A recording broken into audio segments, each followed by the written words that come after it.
Hello my fellow humans. Today we have two stories that are stimulating. First story, title, How Can I Get My Sister to Forgive Our Dying Dad? My family was once very close, but everything changed 10 years ago. My dad, who was 53 at the time, found out that my mom, 52, was having an affair with his lifelong friend, Jack, also 52. Jack was like a brother to my dad, and even served as the best man at their wedding. Despite my dad's pleas, my mom left him for Jack and married him just 5 months after their divorce. My twin sister, Emily, was always very close to our dad. She followed him everywhere, and he doted on her more than he did the rest of us. So, it was shocking when Emily decided to live with our mom after the split. At the time, Emily and I, both 25, were the only ones still living at home with our parents. We have 4 other brothers. I chose to stay with our dad, while Emily lived with our mom during the week and visited us on weekends. The divorce and Emily's decision really hurt our dad. Even though he tried to hide it, I often heard him crying at night. Despite everything, Emily's relationship with our dad didn't really change. He continued to support her at every school event and sports game, always being there for her. However, things took a turn when Emily, who had always dreamed of becoming a doctor like our dad, decided to pursue law instead, influenced by our mom and Jack, both lawyers. Jack mentored her during her studies, and once she graduated, he helped her get a job at his law firm. Current issue, Emily got married. Our dad was overjoyed and offered her a blank check for her dream wedding, something he did for all of us. He was particularly excited about Emily's wedding, because she is his only daughter. He had always looked forward to walking her down the aisle. However, the day before the wedding, Emily announced that both our dad and Jack would walk her down the aisle. This upset our dad greatly, leading to a huge argument.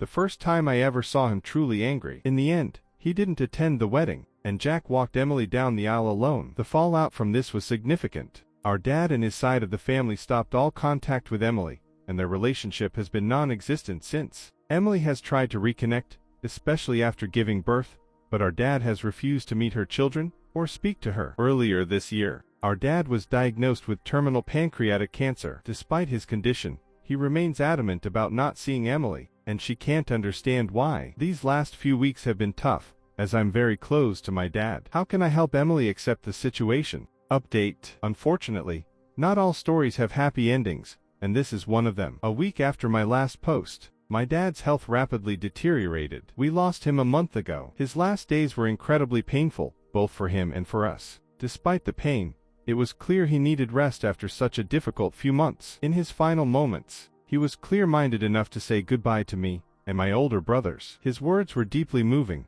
though too personal to share here. He also said farewell to my young daughters, who are just 11 months and 2 years old. He kissed them goodbye and told them to be good, just like he did when I was a child. It's heartbreaking that they are too young to understand what has happened. At 27, I'm still grappling with the loss myself.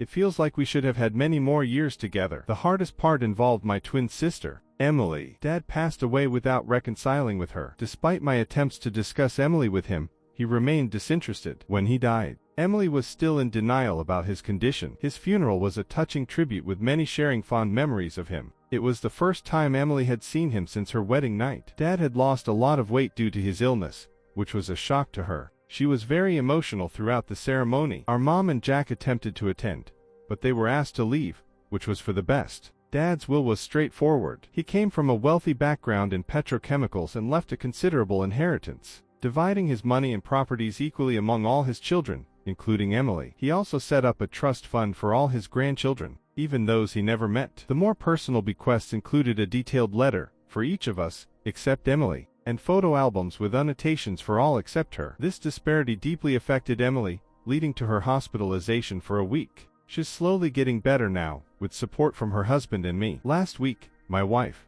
and I found out we're expecting another child. The news is bittersweet, as my dad won't be here to meet my future child or guide me through fatherhood. The fear of not living up to his example as a father weighs heavily on me. This situation is far from what I had hoped, and I often catch myself wondering, what if? But life is rarely fair. I appreciate everyone who has offered advice and support during this tough time. Your kindness has been a beacon during these dark days. Second story, title, Am I the for banning my in-laws from babysitting our son? My wife and I have a 3-year-old son, and have been married for 5 years. Last month, to celebrate our anniversary, we rented a cozy cabin on Airbnb for a weekend escape. We arranged for our son to stay with my wife's parents, as their house was on our route. I grew up Lutheran, and my wife Catholic, though currently, neither of us attends church, and we haven't had our son baptized. My mother-in-law, a devout Catholic, strongly disapproves of this, believing baptism is essential for salvation. Upon returning from our trip, my mother-in-law casually mentioned she had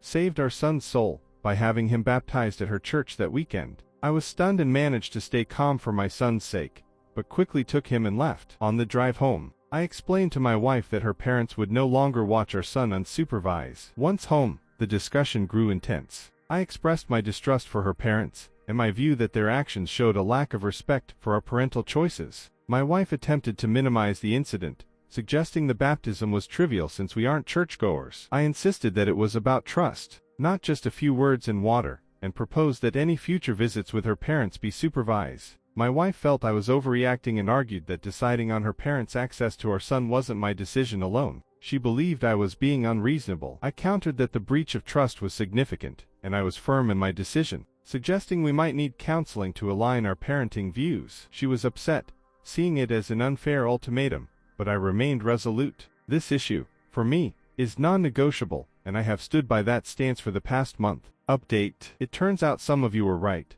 My wife was involved in the baptism. A few days after my last post, I confronted her, and she admitted that her mother had been pressuring her relentlessly to baptize our son. Overwhelmed, my wife gave in. While I was at work and she was home due to COVID, she and her mother arranged Zoom meetings with their priest, falsely claiming I approved of the baptism but didn't want to participate. The priest agreed, and they started online baptism classes. My wife orchestrated this during our anniversary trip, and the plan was for her parents to be the only ones present. The intention was to keep this a secret from me indefinitely, but my mother-in-law spilled the beans immediately after. I contacted the church to expose the deception. The priest was supportive and took steps to bar my mother-in-law from the church, and advised the local parish of the situation. My wife and her mother are upset about her being expelled from the church, but their feelings are no longer my concern. This betrayal has left me feeling a mix of emotions I never anticipated. Although my wife is pleading for forgiveness and is open to counseling, I'm uncertain if I can move past this. I've spoken with a divorce lawyer to understand my options, including how to prevent my in-laws from unsupervised visits with my son. I haven't initiated the divorce yet.